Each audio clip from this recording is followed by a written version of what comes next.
So yan, blessed morning sa ating lahat. This is the second Sunday of the month of January.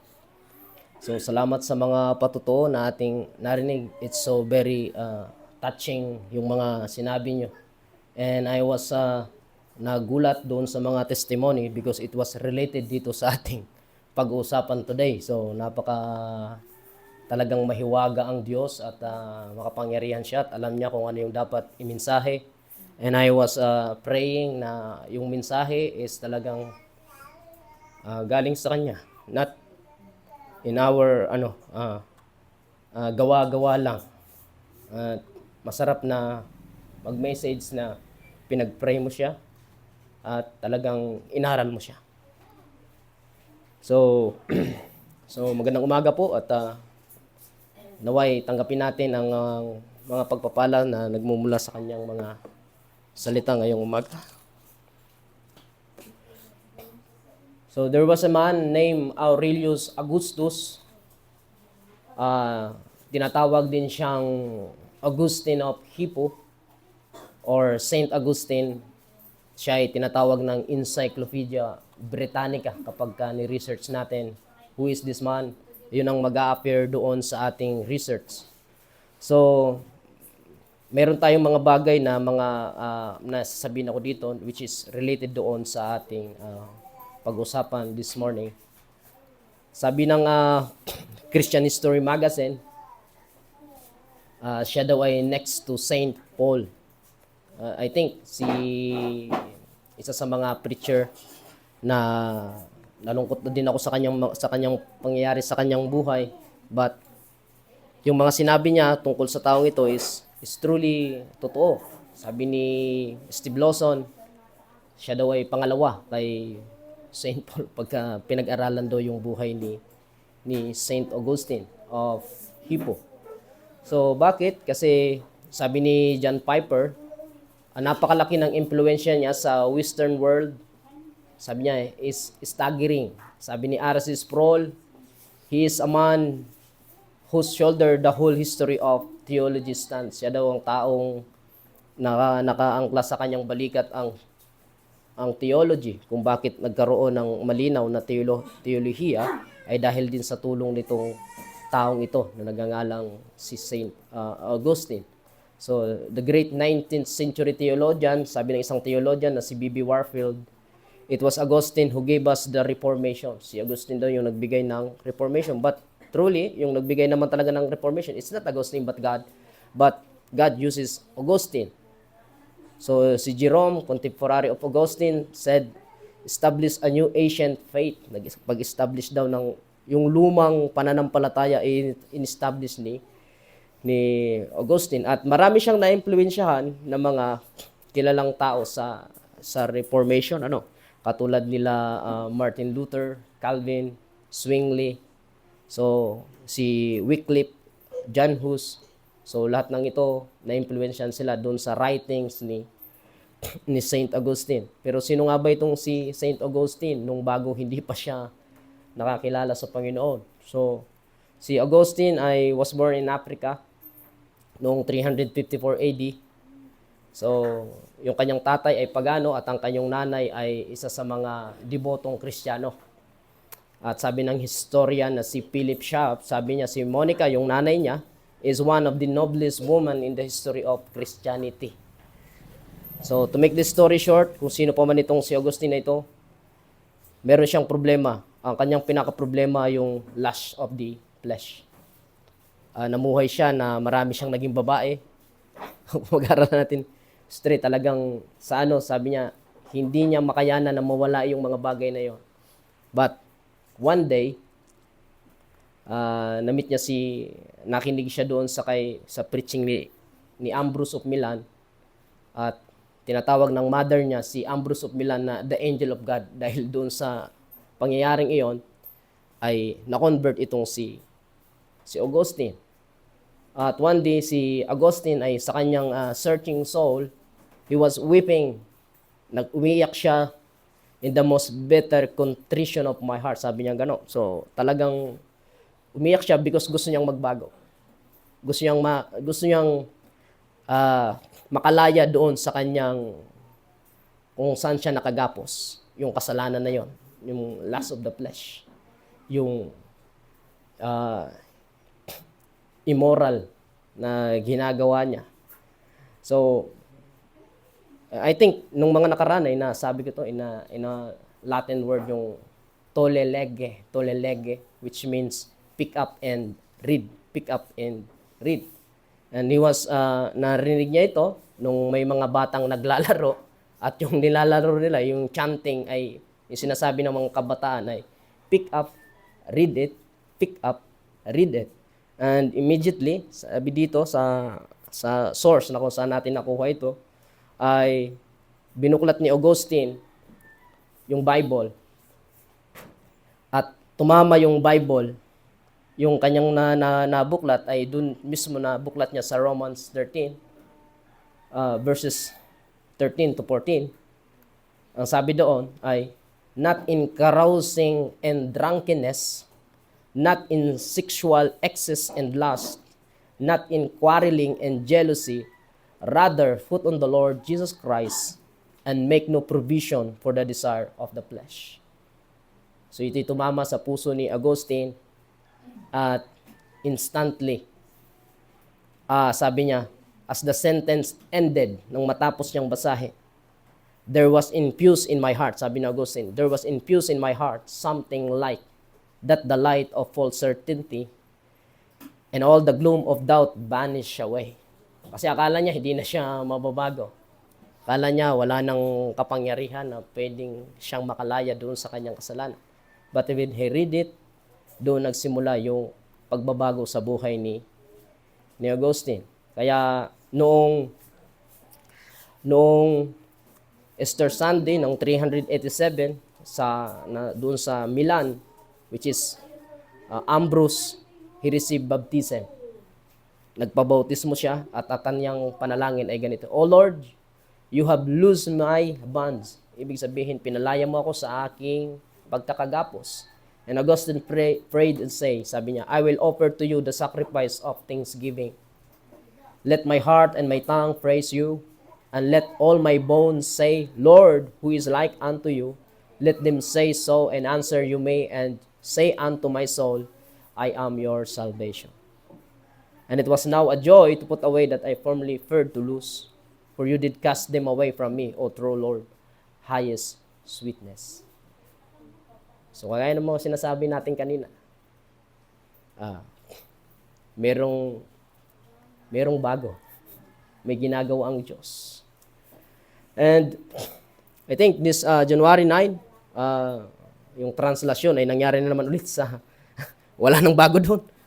Paulit-ulit na lang nangyayari and paulit-ulit din may disgrasya. So sa Quiapo.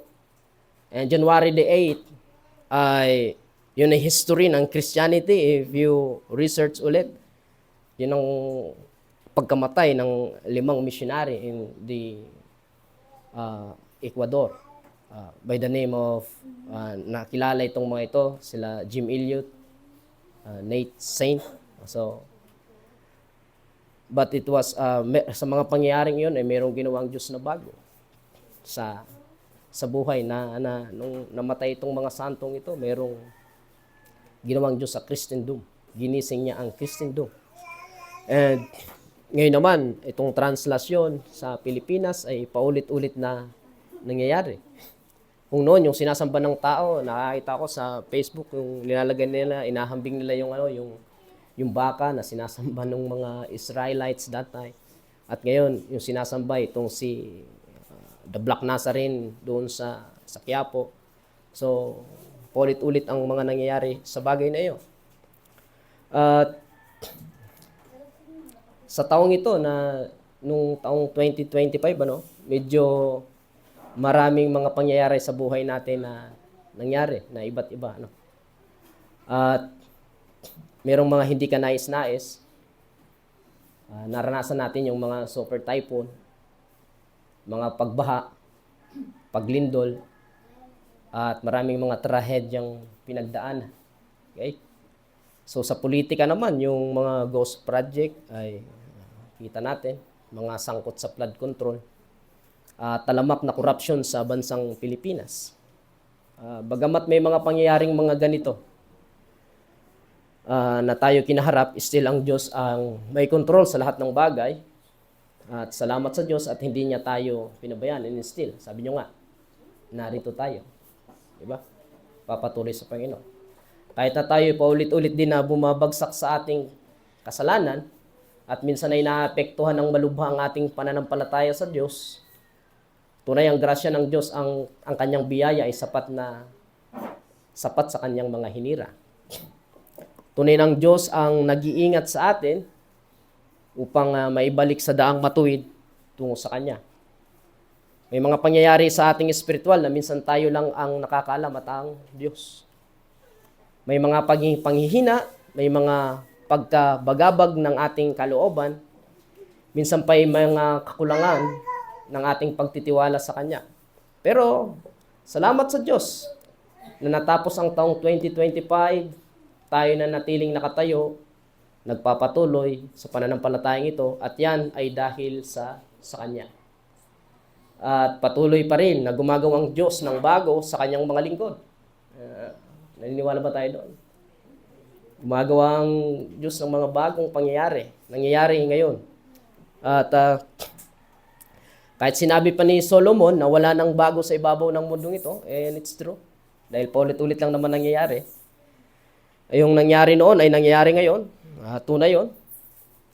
Subalit sa ating mga mananampalataya sa Panginoon, palaging may sariwang karanasan ay pinararanas ang ating Diyos sa mga mananampalataya.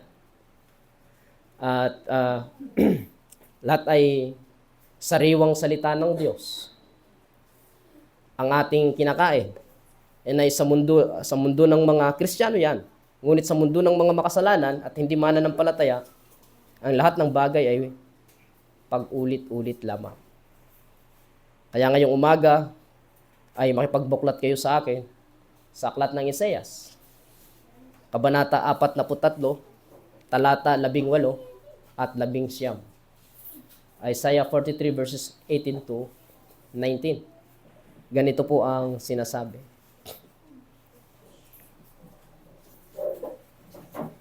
Sabi po dito, forget the former things.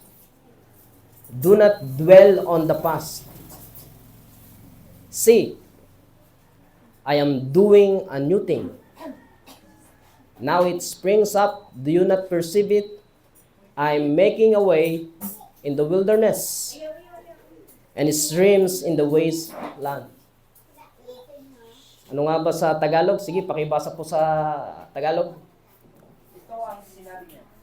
Ilibing mo na sa limot at huwag nang alalahanin pa ang mga nangyari noong unang panahon. Masdan mo, ako ay gagawa ng isang bagong bagay. Ito'y nagaganap na, hindi mo pa ba makita? Gagawa ako ng isang daanan sa gitna ng disyerto at magkakaroon ng ilog sa lugar na ito. Purihin ang salita ng Diyos. Forget the former things.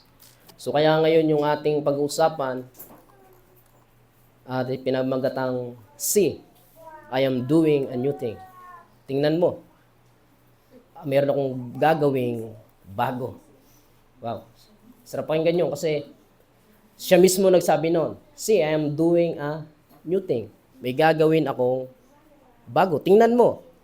Tingnan mo, may gagawin akong gusto ko lasapin nyo muna yung word. Okay? Tingnan nyo, may gagawin akong bago. Okay? Hindi luma, ha? Bago.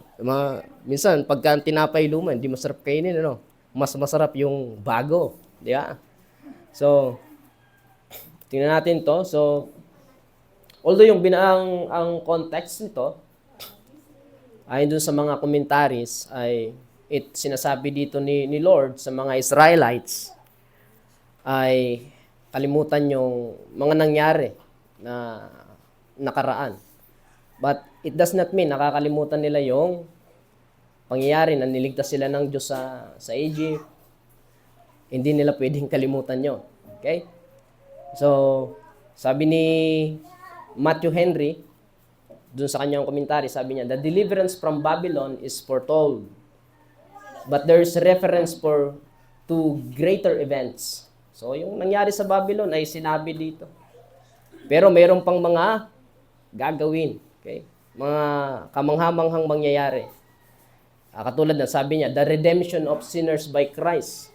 Kasi noon, hindi pa naman alam ng mga Israelites yung pagparito ni Christ. So, yung sinasabi dito ni Matthew Henry, ito yun, yung bago.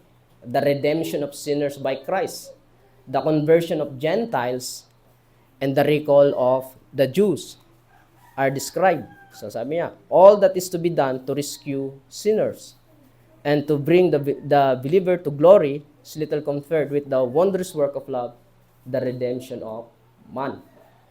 So sa isa pang context, sabi dito, ini-encourage ng Isaiah 43 about the future can be through every word of Isaiah 43. God sought to remind Israel, sinasabi dito ng Diyos sa mga Israelita, that He was the Redeemer of Israel and was with them through whatever obstacle or heartbreak they had. It was no secret that the people of Israel had challenging relationship with God over the years. So makikita naman natin kasi yung ginawa ni Lord sa kanila, di ba? When they travel doon sa wilderness, nung ginawa ng Diyos. Pag naglalakad sila sa madilim, naglalagay siya ng pillar of fire para mayroong makita yung daan. Kapag masyadong mainit, naglalagay siya ng clouds para maliliman yung ano.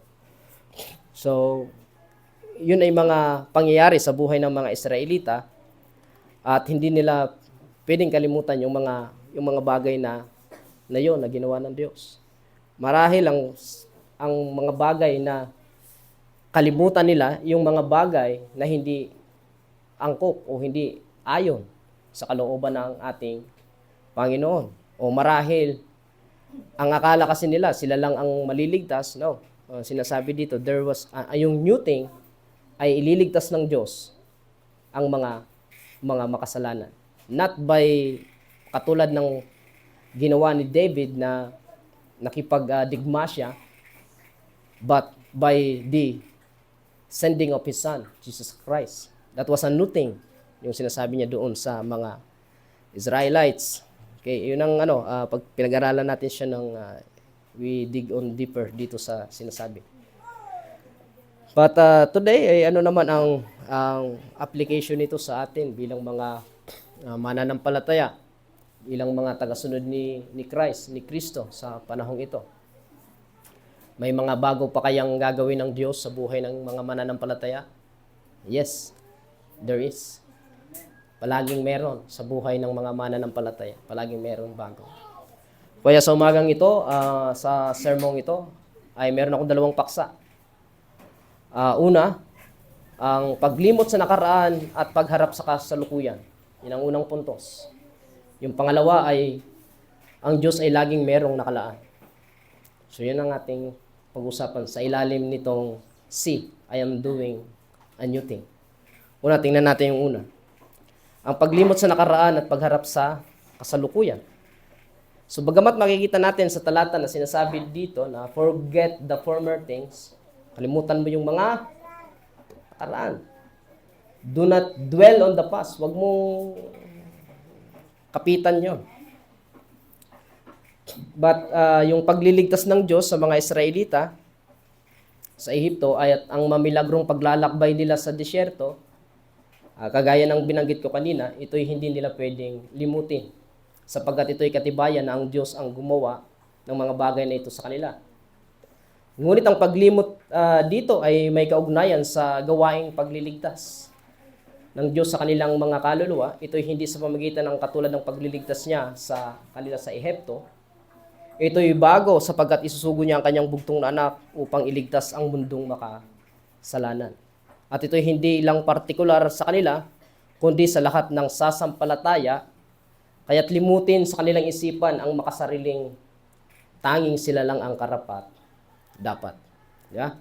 Pinapaunawa lamang ng Diyos sa mga Israelita ang mangyayari sa hinaharap sapagkat makikita din natin na sa aklat ng Isaias ang pagbanggit sa ipapanganak na maliligtas. Kaya't maliwanag dito na ang bagong ipaparanas ng Diyos sa kanyang piniling bayan at mga tao ay ang kaligtasan ng buong mundo sa pamagitan ng kanyang bugtong na anak.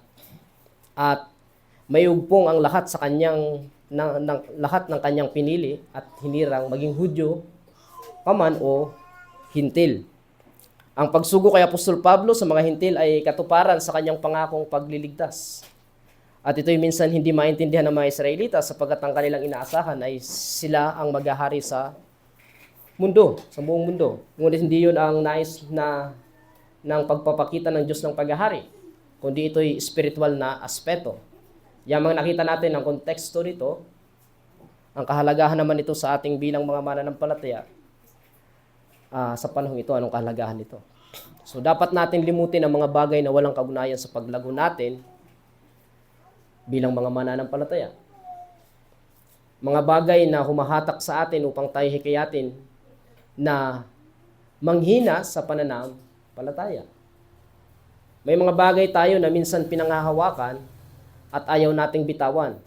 At minsan ito yung dahilan kung bakit hindi tayo makausog sa ating paglago espiritual na kalalagayan. Katulad ng nangyari sa mga Israelita. Nung umakyat si Moses sa Sinai, ano ginawa nila? Inalala nila yung kanilang pagsamba sa Ehipto. Kaya gumawa sila ng baka na gawa sa ginto. At sinamba nila. At anong nangyari? Kaya hindi sila makarating-rating doon sa sa lupang pangako sapagkat ang dami nilang karga. Di ba? So the same thing sa atin minsan, sa ating buhay. Hindi tayo makausog. Aminado tayo sa bagay na yon. Marami tayong plano. Gustong gawin ko ito na paglilingkod, pero maraming umahadlang. Dahil marami tayong karga. At minsan ay hirap natin itong bitawan. Di ba? Nakikigets niyo po ba ang aking ibig sabihin? May mga bagay na dapat limutin. At huwag nang alalahanin. Subalit may mga bagay din naman na dapat alalahanin. At huwag kalilimutan. Di ba? Katulad na lamang ng alalahanin mo ang iyong unang pag-ibig sa Panginoon. Yun, huwag mong kalilimutan yun. Sinabi din naman ng Diyos na lilimutin ko ang iyong mga kasalanan. Makikita natin na balanse ang Diyos. Di ba? Sa bagay na ito, huwag namang kalimutan natin ang mga masasayang parte ng ating buhay at kahit pa hindi masasayang kaganapan sapagkat may mga parte ng buhay natin na masaklap ng mga pangyayari, ngunit minsan ito'y nag-uudyok sa atin upang tayo magpatuloy sa buhay na ito. Di ba? Mga pangit na pangyayari. Pero minsan, yun yung nagiging minsan kaagapay para tayo hikayatin at magpatuloy sa ating buhay. Kaya hindi porke masamang pangyayari o masayang pangyayari ay o kapag negative ay kalimutan na yan kasi negative naman yun. Hindi, minsan may mga parte ng buhay sa negatibo na nakinapupulutan ng aral. Isa sa mga narinig kong preaching ni Bonnie Bockham, nasa langit na siya. He was dead, heart attack ata yung kinamatay ni pastor. At sabi niya, alalahanin mo ang iyong kasalanan. Sabi niya gano'n. Kasi doon mo nakikita yung grasya ng Panginoon. And it was true. Pag naalala mo kung gaano kadumi mo, kung paano ka niligtas ng Diyos, saka mo na-appreciate yung biyaya ng Panginoon. Yeah? So, may mga bagay na minsan na hindi maganda, pero kailangan nating alalahanin. Dahil yun ay sangkap sa buhay natin upang tayo magpatuloy. Pero yung mga hindi maganda ay yung mga wala namang kapakinabangan na mga pangyayari sa ating buhay at sabi ng binanggit ko kanina na ito pa yung nagiging rason para tayo bumagsak, ayun ang ating kalimutan. Kagaya ng ginawa ni Augustine. Diba? Nilimot niya yung mga dati niyang ginagawa at hinarap niya ang pangkasalukuyan. Minsan kasi may mga tao kasing hirap na bitawan yung nakaraan. Laging doon na lang nakaano. Parang yung kanyang buhay ay doon umiikot. Hindi. Mayroong bago. Dito tayo sa bago. Harapin natin yung bago at makikita natin hindi luma, kundi mayroong bagong ginagawa ang Diyos sa ating buhay. Yeah? So masayang mabuhay sa mundong ito kung may mga prinsipyo kang pinanghahawakan na tama. At minsan ako'y nalungkot dahil may isang nagkwento sa akin na isang kabataan na ang kanyang pastor ay nagsalita ng sorry to put these things up dahil hindi ako makatulog sa bagay na 'yon. Ang sabi niya ay okay lang yan kahit mali ang doktrina. Basta namumuhay sa kabanalan. And illogically, that was not logically, that was illogically.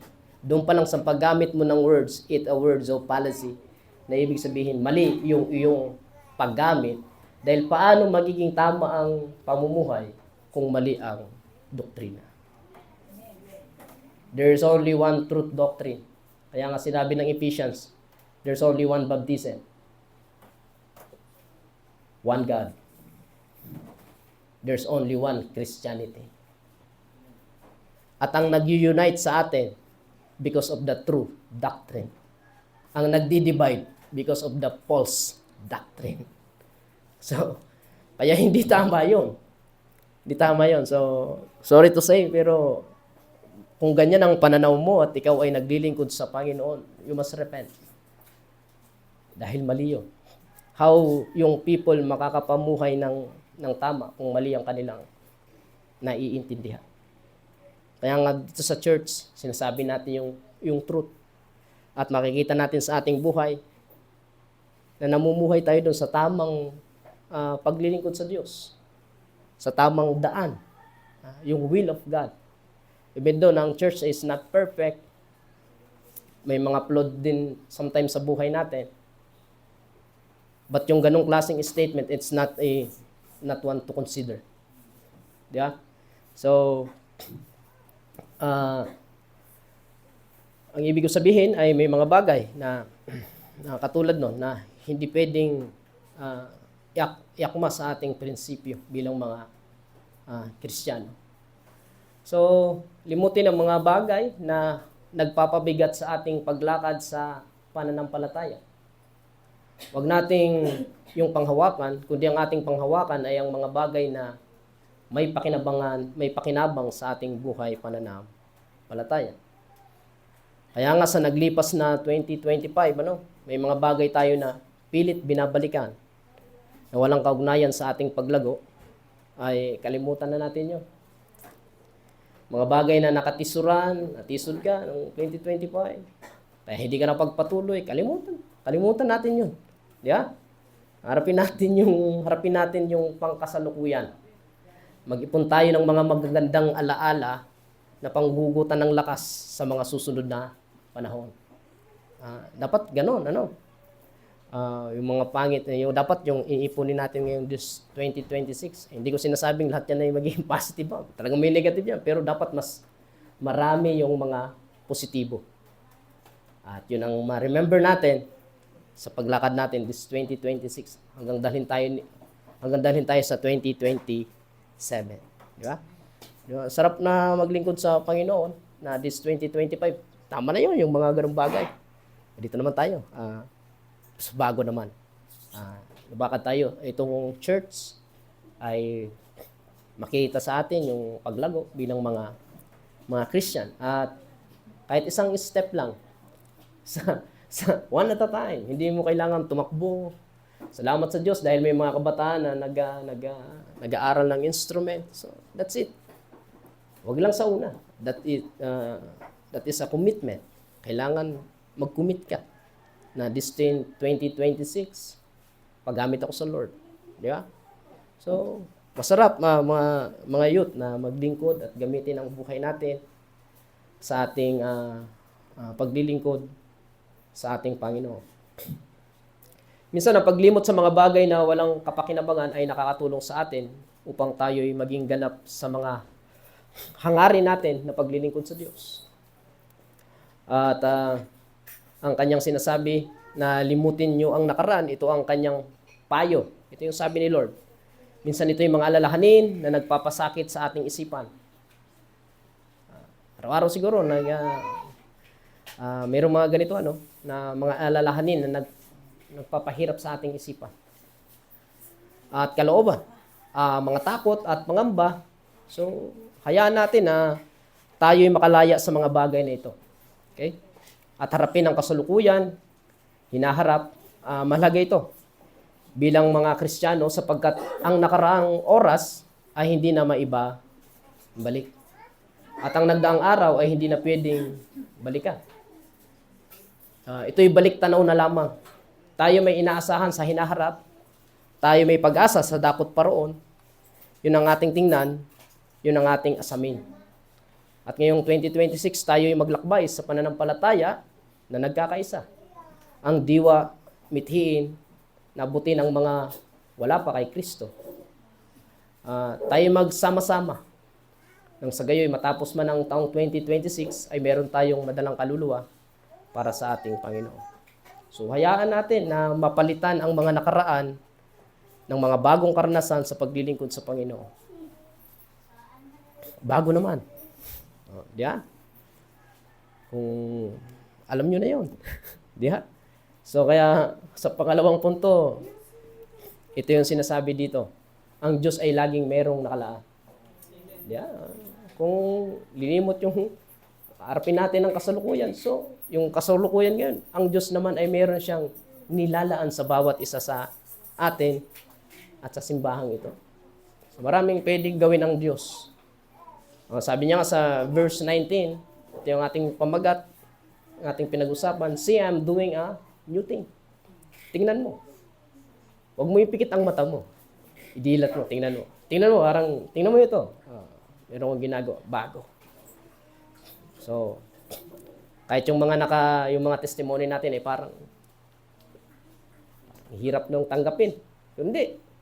May gagawing bago ang Diyos. Yeah. Tanggapin. Abang sasalita ka rito, parang ang sakit nun, hindi ka maalala, no? Yeah. Sakit nun, hindi ka maalala. Pero hindi. Ang Diyos ay may gagawin. Kasi minsan, sa mga ganong paraan, sa mga ganong bagay, doon nadadakila ang Diyos. Di ba? Kasi minsan, pag masarap yung ating pakiramdam, parang minsan nakakalimutan ng Diyos. Di ba? Kaya, meron natin isang tao na sabi niya, hayaan mo, Panginoon, na sa ganito na lang akong sitwasyon lagi. Kasi bakit? Naalala kita lagi. Di ba? Naalala kita lagi. Pero pagka nandun ako sa ay hindi kita maalala. Kaya, oh Lord, dito na lang lagi ako para maalala kita. Di ba? Pero hindi yung ginagawa ng Diyos. Di ba? Oh. So maraming nangyari this 2025. Sa aming buhay, mag-asawa, marami. Ba't hindi yun hindi tayo papako ron? Doon tayo, tingnan natin itong ang Diyos ay may nakalaan. Yeah, ang Diyos ay may nakalaan. So, sabi dito, now it springs up, do you not perceive? Hindi mo nakita, nandito na. Hindi mo pa nakikita. I'm making a way in the wilderness. Ay maglalagay ng daan doon sa walang daan. Yeah. And streams in the wasteland. So, ginawa niya ito, literal, sa mga Israelites. Di ba? Walang daan doon eh. Disyerto yun. Pero gumawa siya ng way. O yung dagat, hinati. Walang daan yun. Pero gumawa siya ng way. O yung wasteland, walang tubig doon. Pero gumawa siya ng tubig. So, God is doing a new thing. Sabi dito, tingnan, ako'y merong bagong gagawin. Ipinapakita lamang ng Panginoon na siya ang Diyos na nakakaalam ng lahat ng bagay. Siyang nakakaalam ng mabuti para sa atin. Itong praise na to, talagang totoo ito. Siyang nakakaalam ng mabuti sa atin. Hindi tayo. Minsan ito yung plan natin. At tingin natin, mabuti naman ito. Kasi plinano nga natin mabuti ito not bad. But, sabi dito, ang Diyos ang nakakaalam ng mas mabuti sa atin. Ito'y kanyang sinabi sa kanyang bayang pinili. Tingnan nyo ako, mayroong bagong gagawin. Ang masuwayin yung puso ay gagawin kong masunurin. Yeah. Kahit nasa parang na walang daan, ako'y gagawa para sa inyo. Kahit ng tao'y lugmok sa kasalanan at wala ng kapag-asang makabangon, siya'y gagawa ng paraan. Siya'y gumawa ng daan tungo sa kaligtasan. Nakita natin. Sabi ni Lord, ako ang daan, ang buhay. Totohanan, walang makapunta sa Ama maliban sa akin. Yun ay bago. Dahil ang tao gumagawa ng sarili niyang daan. Ang tao ay gumagawa ng sarili niyang buhay. Ang tao ay gumagawa ng sarili niyang katotohanan. Pero isa lang ang truth. Isa lang ang way. Isa lang ang life. At isa lang daan para sa Diyos. That is only His Son, Jesus Christ. Tanggalin mo si Kristo at magkalabo-labo ang mundo. Di ba? Tanggalin mo si Kristo sa buhay mo, ay tiyak. Wala kang katotohanan. Manghihiram ka ng katotohanan. Manghihiram ka ng pag-asa. Manghihiram ka ng buhay. Manghihiram ka ng daan. Bakit? Yung mga wala kay Kristo, walang certainty. Walang absolute. Nanghihiram lang sila. Pag narinig nila, ay relative, ito na yun. No, but yung lahat na kay Kristo, there is absolute. There's only one hope. Totoo. Merong katotohanan. Absolute. Merong daan. At merong buhay na nasa Kanya. Okay? Tingnan natin ang mga katotohanan ito. Ito'y sariwa. Ito'y bago. Di ba? Yung sabihin na may mag-claim at ang Diyos na ito'y nag-claim na ako ang daan. You can absolutely trust Him. Sinabi niya I'm not the only way. Hindi niya sinabing gano'n. Sinabi niya, I am the only way. Yeah? So, kaya walang dapat ipangamba ang taong na kay Kristo. Wala kang dapat ipag-alala. Kahit na nga yung kakainin mo. Huwag mo ipag-alala. Okay? Sa buhay namin, simula nung kami ikasal, minsan hindi naman nagkulang ng Diyos sa amin. Wala naman akong trabaho. Pero gumagawang Diyos ng paraan. Para, ngayon ko na na-discover na pwede pala akong mag-welding. Dati, hindi ko na ginagawa yun. Nung kami nung kasama ni Pastor, di ba na ako napag-isip na, bumili kaya ako ng welding. Hindi. Nung asawa na, saka na napag-isip na, mag-alaga kaya ako ng baboy. So, may mga bagay na ginagawang Diyos na alam niya yung mabuti para sa iyo. Oh. Sinabi niya, wag ka na sa lakaw-lakaw kung hindi ka nagkakadto. O, puro ka din eh. O, pinadala niya si Pastor para sabihan ako. Yung isang karagyo. O, di ba? Kayo miskin din ako nakakabot. O. So, yun yung mga bago na ginagawa. I consider that yun ay gawa ng Diyos. At hindi yung gawa ng tao. O, nakilala ko kayo. O, di ba? O, ilang years na tayo nagsasama-sama rito sa church. O, di ba? O, marami na tayong natutunan sa bawat isa sa atin. Akala nyo, kami lang nagtuturo dito, ay sa amin lang kayo natututo. Hindi. Pati kami sa buhay ninyo, natututo kami. Di ba? Nahahamon kami. Kasi minsan, hindi kami nakapunta rito, pero nandyan sila Nanay Elsa. O, di ba? Bukas ang simbahan. Di ba? Sila Ate Christy. O minsan si Sister Chris. O, di ba? So, lahat ng ito ay dahil sa biyaya ng Panginoon. Di ba? So, kaya malaging merong bagong nakala ng Diyos sa bawat isa sa atin. At ang buhay natin ay laging magtatagumpay. Di ba?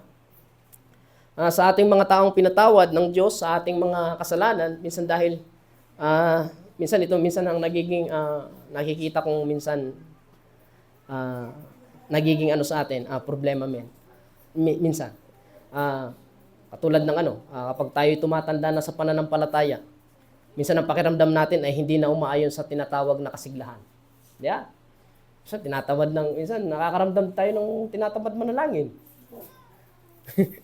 At lahat tayo ay minsan guilty dito sa bagay na ito. Minsan, tinatamad magbasa ng Bible. Di ba? Ang oras ay naubos sa ka-scroll ng yung cellphone. So, praise God kasi nasira ang cellphone ko. Hindi na ako nakakapag-cellphone ngayon. So, di ba? So, malaking tulong din yun sa buhay ko. Kasi minsan, aminado din ako. Nag-scroll din ako ng Facebook. So, minsan, nakikiusyuso. Ano ba itong mga bagong dito? So, napapako ka doon. Di ba? Although, mayroong mga pakinabang din naman minsan. Pero, minsan ay naubos ang oras mo dahil lang sa mga walang katuturang bagay. At araw-araw sa buhay mo, kung ganun ka lagi, ay nakakabagot yung buhay na ganun. Wala kang alam. Lalabas ka sa kwarto na wala kang alam mamangha ka, ano na nangyari sa paligid ko? Yung pala nagkakasunog na, ikaw, cellphone ka ng cellphone, di ba? So, mamatay ka ng wala kang ano. So, minsan yung mga bagay na yon na tinatanggal ng Diyos sa ating buhay ay dahil yun ay hindi mabuti sa atin. Hindi ko sinasabi dahil nawalan ako ng ano dahil nawalan ako ng ano porkit ganon. Porque porque wala ka ng cellphone pastor ginaganyan. Hindi sa ganon. Minsan ay merong mga bagay na inaalis sa ating buhay at pinaparealize ng Diyos na ito. Kasi malaking realization yun Di ba? So mayroong mga bago kasing ginagawa ang Diyos sa mga mananampalataya. Di ba? Minsan naubos na. Katulad sinabi ko, naubos ang oras minsan doon. At nangihina, yung kasiglahan ay hindi na ganun kasigla nung unang makakilala. Ngayon, yung mga kabataan, hinahamon ko. Ngayon, masigla kayo, nag-aaral kayo ng instrument. Baka sa susunod na linggo, baka mawala yung kasiglahan. Di ba? Dapat natili yung sigla na panatilihin natin na tayo lilingkod sa Panginoon. Tayo ay magpapatuloy. Kahit na matagal tayo matuto, ang importante ay sa isang araw ay may natutunan mong, ito pala yung ito pala yung, di ba? So, continue.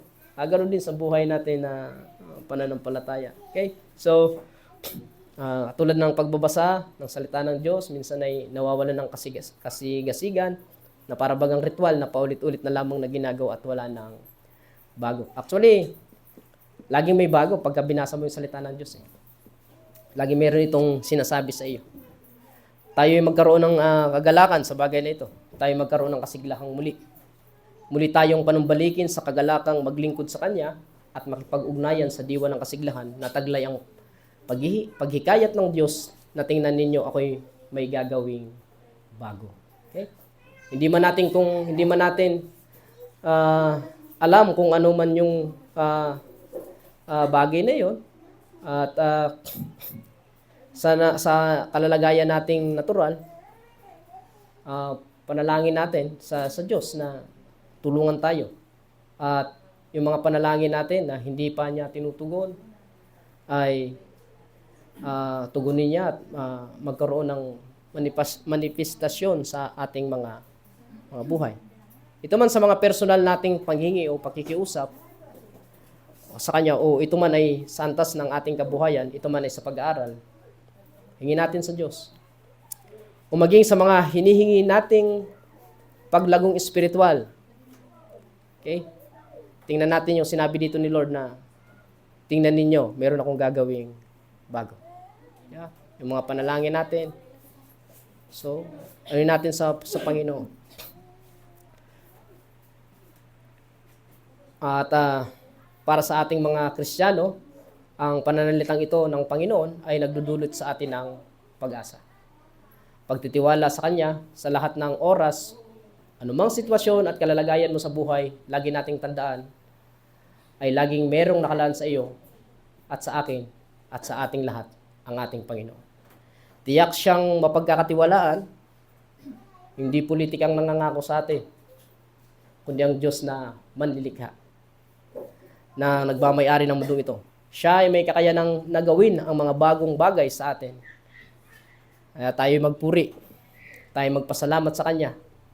Ngayong 2026, may bagong gagawin ng Diyos na bagay para sa atin. Sa ikalalago ng iglesia, sa ikalalago natin bilang mananampalataya, bilang tao, anumang balakid na merong obstacle sa ating daraanan, tayo lagi sa Kanya magtiwala. At ang kapurihan at pagluwalhati ay laging ibigay sa Kanya, purihin ng Diyos sa ating mga buhay. So salamat sa umagang ito. Nawa meron tayong mga natutunang mga prinsipyo at mga bagay na itinuro sa atin ng salita ng Diyos. At patuloy nating panghawakan ng Diyos ay merong gagawing bago sa iyo. Ang Diyos ay merong nakalaan. Okay? So yung mga pangit na walang pakinabang, limutin yun. Okay? Huwag nang ulit-ulit na balikan. Kung ikaw ay binasted, mong balikan yun. Ay, kung ikaw man ay bumagsak sa ano, hindi, bago naman. Papasa na ako ngayon, 2026. Di ba? So kung nalugi sa negosyo, ngayong 2026. Di ba? So merong ano. Okay, so salamat sa Diyos at purihin ang kanyang pangalan.